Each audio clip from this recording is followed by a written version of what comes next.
Margaret Sanger and the birth control pill impacted many women's lives.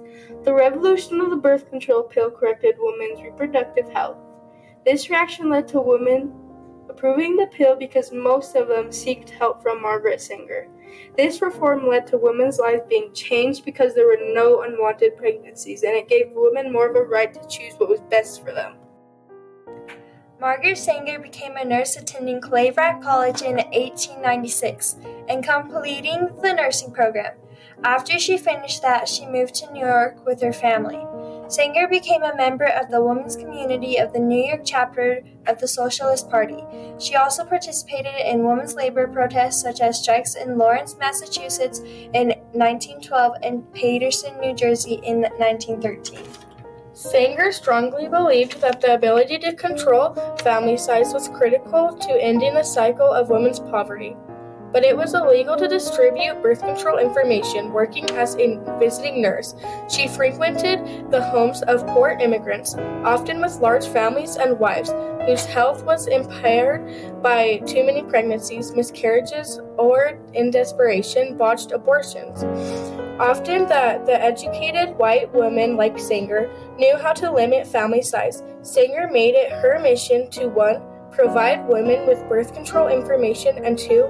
Repeal federal Comstock law, which prohibited the distribution of abstinence materials through the mails and regarded birth control information as such. In 1914, Sanger launched her own feminist publication, The Woman Rebel, advocating for birth control. She was charged with violating the Comstock laws and fled to England. Though she had friends share a pamphlet she authored on contraceptive techniques in her absence. She returned a year later to stand trial, but when her 5-year-old daughter died unexpectedly, public pressure led to the charges against Sanger being dropped. In 1916, she opened the first birth control clinic in Bronzeville, Brooklyn. Barely a week later, she was arrested and spent 30 days in jail. Sanger's arrest garnered much media attention and brought her several affluent supporters. She appealed her conviction, and although she lost, the courts ruled that physicians could prescribe contraceptives to women for medicine reasons, a loophole that allowed Sanger to open a clinic in 1923 staffed by female doctors and social workers, which would later become the Planned Parenthood Federation of America. Sanger and her husband divorced in 1914. She remarried James Noah Slow, an oil tycoon, in 1922, while continuing her advocacy work. Sanger launched the Birth Control Review in 1917 and funded the American Birth Control League in 1921 to gain support from social workers, medical professionals, and the public for birth control. In 1929, she formed the National Committee on Federal Legislation for Birth Control to lobby Congress for legislation that would permit doctors to prescribe birth control. Despite resistance from doctors in the Catholic Church throughout her advocacy career, over time, Sanger's efforts led to the legalization and widespread usage of contraceptives in the United States. In 1936, the courts made it legal for doctors to prescribe birth control. In 1971, the Comstock laws finally ended, nearly a century after their passage.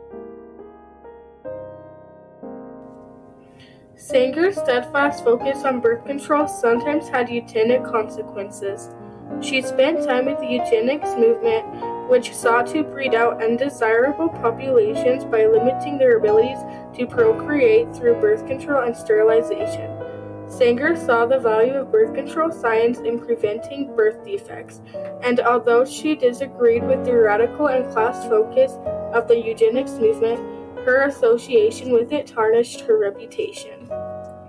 In the 1920s and the 1930s, Sanger expanded her efforts internationally. Sanger retired in 1942 and moved to Tucson, Arizona.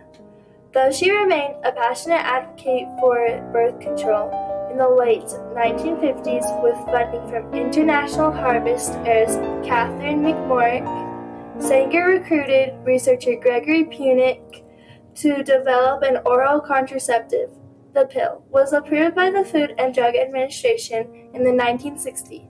Sanger died in 1966 at the age of 86.